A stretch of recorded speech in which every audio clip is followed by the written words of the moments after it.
Hi, so today I'm going to talk to you about trimming nails. So I only use one style of nail trimmers, and they're the scissor style.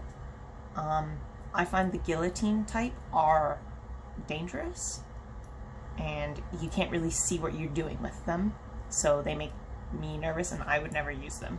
So I've got three different versions. These ones they're technically for cats, but I use them for all small dogs. So Shih Tzus, poodles, wiener dogs, whatever. They're little and you can be really precise with them.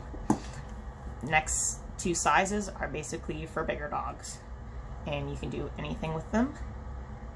So these ones, big dogs. These ones I can pretty much use on any size of dog. I can use them for little dogs. I can use them for pretty much anything smaller than a golden retriever. I like them a lot.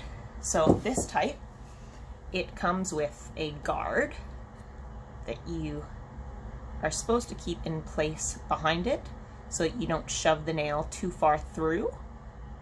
But I don't use that there because I like to be able to see what I'm doing. But you might want to have it there just for peace of mind, because then you can only cut off an eighth of an inch, which is quite a lot for a nail. So I wouldn't just be shoving the dog's nail through and trimming without looking, ever. So yeah, I'm gonna go get Blueberry and gonna try to see if I can take a video of doing it. So with all dogs, it's easiest to put them up on a table.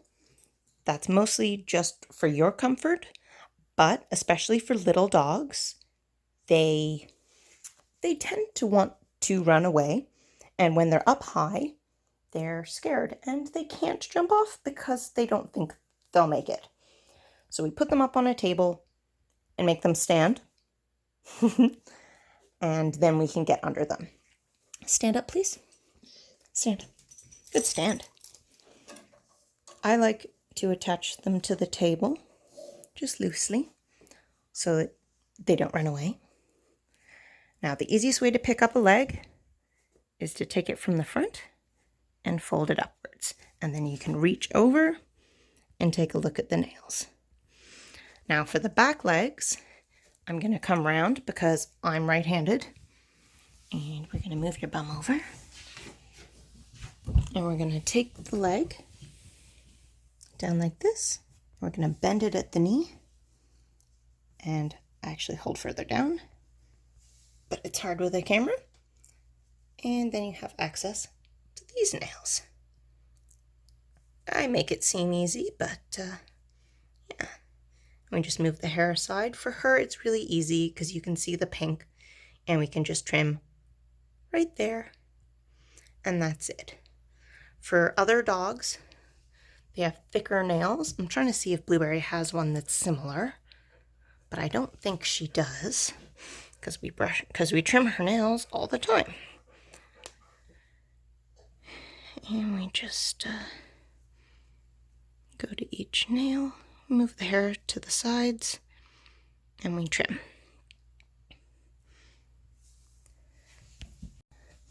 So I'm gonna put Blueberry up over my knee, which is a great way to hold dogs in place when they're bigger dogs. We're going to reach down and bend her foot up. Now I'm going to take the hair around each toe. And let's see if I can turn towards you a little. Maybe. There we go. It'll be still hard to see because we can't really zoom in. But which toe is the closest? There, that one. And so, you can't really see what I'm doing, but I'm going to take, so normally you could just go straight at it and chop, but that way you cut too far. So we're just going to take a little piece off the corners, just alternating from side to side, and we've taken a little piece off. Now we don't need to go too far. And the next toe, one side, other side, one side, Other side. For black nails, thank you, Blueberry. It's hard to see, but so they don't have the pink, but they do change color. They go to black. The white ones, it's pink. I didn't trim this one, so you can still see where the nail is. Yeah, it's a lot harder for smaller dogs because they often don't have the distinct line like Blueberry does, but you'll find that just trimming a little bit from side to side with smaller clippers will make it easier for you. So you'll generally just kind of go zoop, zoop, zoop, and then maybe a little bit in the center just to kind of get rid of the sharp point, but really just a couple millimeters, and that's all you'll need. And if you just keep doing that every 3 weeks, that should be enough. I know, good girl. Yeah. So, what do you do if the worst happens and you do cut too short and your dog's nail starts to bleed? Now, fortunately, because you're going side to side, you haven't cut a huge piece off. And so you shouldn't have a lot of blood. Now, the first thing you're going to do is apply pressure immediately. Just hold it. Just push down on the quick on where the blood is coming out for a full minute. Now, if just pressure alone doesn't stop the bleeding, you can go ahead, wipe it off, keep applying pressure though, and then get some styptic powder. Now, most people probably don't have any, but lots of men do have some for when they cut themselves shaving. Obviously, I have dog stuff, but if you don't have anything like that, anything that coagulates, so flour, cornstarch, even sugar works, but with sugar it doesn't clump as easily, so you would need to be using more and applying more pressure. So I would suggest flour or cornstarch, and just grab a little small piece, like 1/8 of a teaspoon, and just kind of shove it on and press and just keep holding, and then do that for another minute or so, and then wipe it off. Don't like clean it off, but get rid of all of the excess. If it's still bleeding, you can do it again, but it probably shouldn't because you were being careful and didn't cut lots off.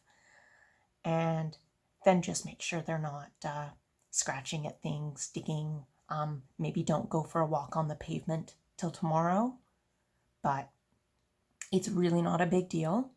It's like head wounds for humans. It bleeds more than you would expect from a teeny tiny little cut that the dog probably didn't even notice. Like, really, they don't notice. But yeah, just pressure, and just if it does stain the hair for dogs like white dogs, you can use just hydrogen peroxide on a cotton ball or Kleenex or something and just wipe it down. But it shouldn't be too bad. So, nails are hard, and they're especially hard to video. But, so your tips will be only do 1 millimeter at a time, just really tiny. The next tip would be to go on angles, side to side, edge to edge, corner to corner. There we go. And that way, it's the least danger possible. And another thing you could do is you can use a Dremel if you have one. But again, you have to be careful because, well, you can just go too far. But we trim the nails. This is what your nails are. And it means less ticking and tacking on the floor, and it's more comfortable for them. And yeah, It's a little bit tough, but hopefully this helps. I don't know. If you have any questions, please feel free to ask me. I will try as best as I can to help. I'm not a teacher, so it's a little harder for me to try to tell people what to do. Normally I just do it myself, but I hope everyone's staying safe.